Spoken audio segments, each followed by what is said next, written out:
first begin with a presentation from Zhang Weiwei. Professor Zhang Weiwei was served as Deng Xiaoping's senior interpreter in the 1980s, and he went on to become one of China's best-selling authors, having sold well over 1 million copies. And it's the topic that is interesting. He writes about the rise of China, and he is the most popular author on the topic of the rise of China among Chinese audience. So, ladies and gentlemen, please welcome the director of China Institute, Zhang Weiwei.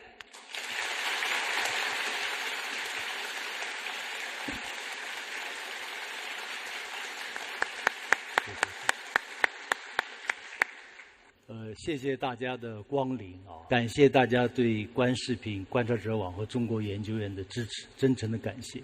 我们在这么一个上海的经典的艺术殿堂举行这么一个中国道路、中国模式、中国思想这么一个圆桌会，我想意义非凡。再次感谢大家。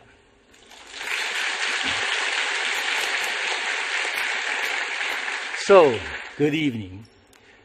As I can recall, this time 3 years ago, Zakaria, the renowned CNN host, asked tough questions to me at the international conference. He said, Professor Zhang, you always say China should not copy the Western political model. Yet, look at Asia. Virtually all the countries in Asia have adopted Western political system. Why not China? I said, actually, my answer is very simple. Because China has performed better than all the other Asian countries combined over the past 3 decades, especially on the issues of the greatest concern to the Chinese people, such as fighting poverty, producing middle class, creating overall prosperity, and the list goes on. Indeed, 4 decades ago, China was as poor as Malawi of Africa in terms of per capita GDP. Now, China is the largest economy in terms of purchasing power parity. China has produced world's largest middle class. China is now the largest trading nation. Again, the list goes on. So how to explain China's success? You have all kinds of explanations. For instance, cheap labor. But it's not the case. There are many countries which offer cheaper labor than China. Some say FDI, foreign direct investment. Again, many countries have attracted more foreign direct investment than China, especially in per capita terms. Some say the market economy. Again, most countries in the world practice market economy, but so many of them landed in financial disasters rather than financial whatever, economic prosperity. And then, of course, the famous line, China is authoritarian state. Again, by the Western definition, so many countries in the world are authoritarian, but they fail to create what we call miracles. Obviously, China had done something different. If I have to summarize how to explain China's success, 2 words, the China model. Yeah. Then it will evolve certain complications, especially about the political system, about democracy. How to define democracy? In the West, it's very simple. Multi-party system, 1 person, 1 vote, universal suffrage. Yet, Chinese would say, this is at best procedural democracy, not substantial democracy. Then Chinese will say, we have people's democracy, consultative democracy. We have decision-making process, whatever, democratic centralism. The West will say, no, this is not democracy. So we disagree on this very subject. But for the sake of our discussion today, let me borrow the famous phrase from Abraham Lincoln, the greatest American president by many. Government of the people, by the people, for the people. Let's, for the moment, use this as a working definition for the sake of discussion. Then we compare, item by item, for the people, of people, by people. Say, the Chinese side, or the Western side, or the United States has done better. So let's look at first this for the people.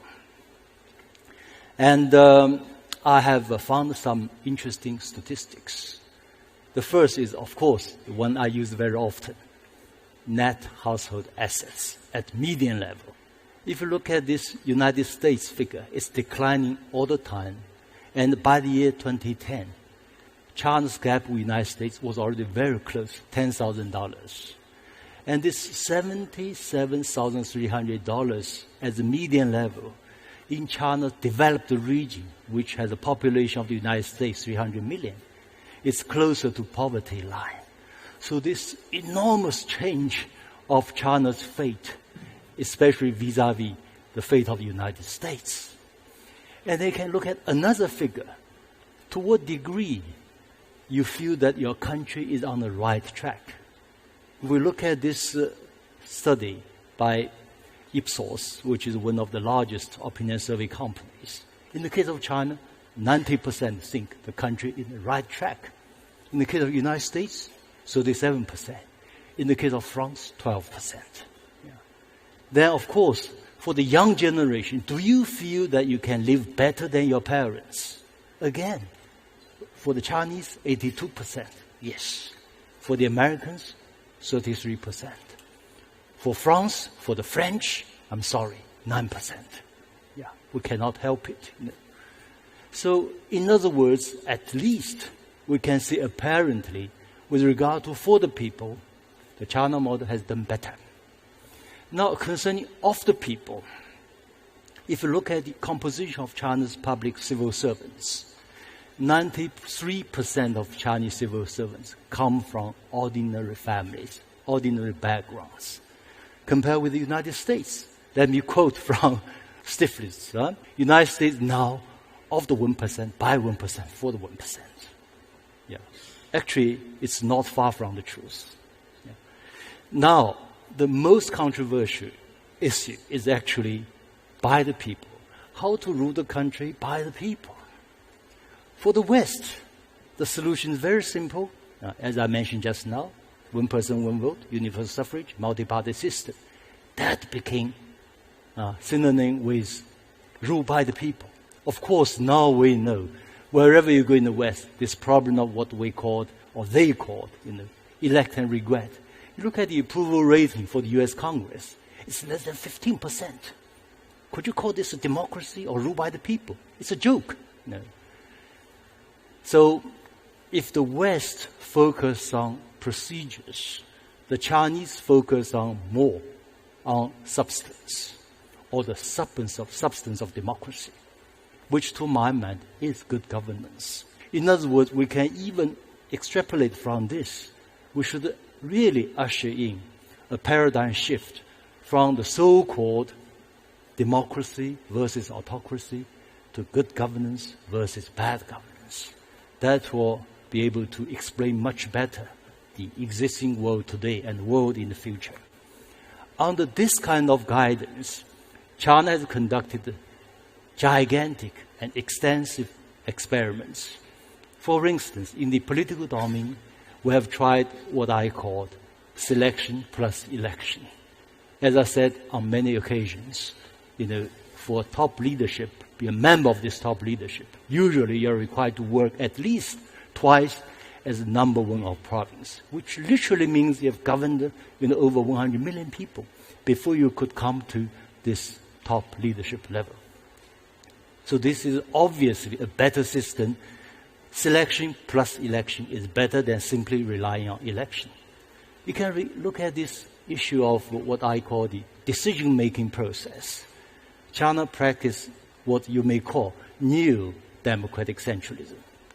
The example is 5-year plan. For every 5 years, we produce a 5-year plan. And in many ways, the success of China is a result of this 5-year planning. But this is a great innovation from the Soviet 5-year planning. It involves actually hundreds, if not thousands of rounds of discussions, consultations at all levels, from bottom up, from up down. So this is an amazing process which leads to better quality of decision making. I remember one friend of mine who is from the United States, And he said, Xi Jinping embraces the year 2050. Well, Donald Trump embraced the year 1950. Yeah.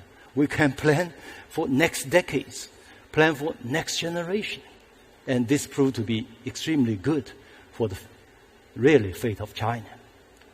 And behind this, I always argue China's civilizational state, which means China is a country, a result of hundreds of states amalgamated into one over its long history.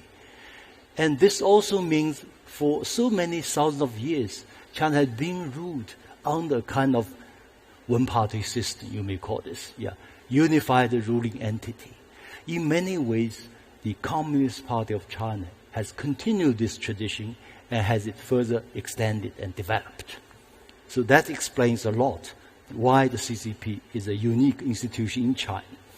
I want to really summarize the China model in brief. In the political domain, as I mentioned just now, it's selection plus election. It's obviously better than simply rely on election. In the economic domain, it's a mixed economy. The state and the market, the state sector and private sector, their roles are, on the whole, more or less well mixed. This is better than neoliberalism, Washington consensus.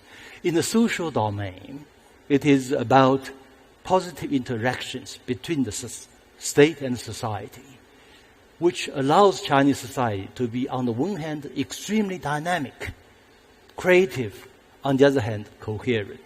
So this is crucial. Now I will discuss briefly with you China today and China tomorrow. And I think China is now the largest economy in the world in terms of purchasing power parity. If in nominal US dollar terms, I think China will become the largest economy in 5 to 10 years. China's middle class, from my own estimate, will be twice larger than the US population. The US population is roughly 300 million. 10 years from now, China will have a middle class, perhaps over 600 million people. China has already practiced medical insurance for all and pension for all, although there are levels of differences from region to region. Yet, I think, arguably, China has already done better than the United States. China also developed the world's largest home ownership system, much larger than all Western countries, which is important. China is also now the leader in the world in the renewable energies, wind energy, solar energy, electric cars, etc.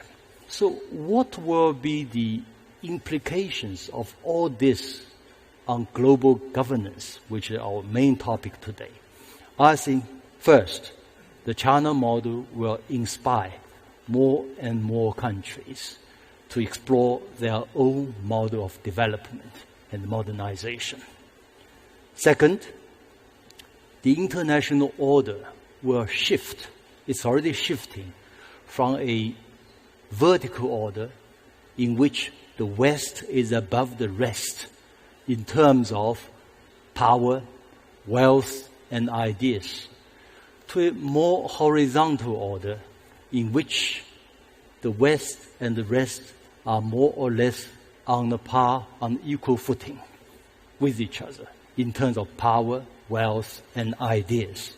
And thirdly, as I mentioned earlier, there will be a shift of paradigm, which means from the so-called democracy versus autocracy to good governance versus bad governance. And in summary, I want to make a point. I said, China has learned so much from the West. China is still learning from the West. China will continue to do so for its own benefit.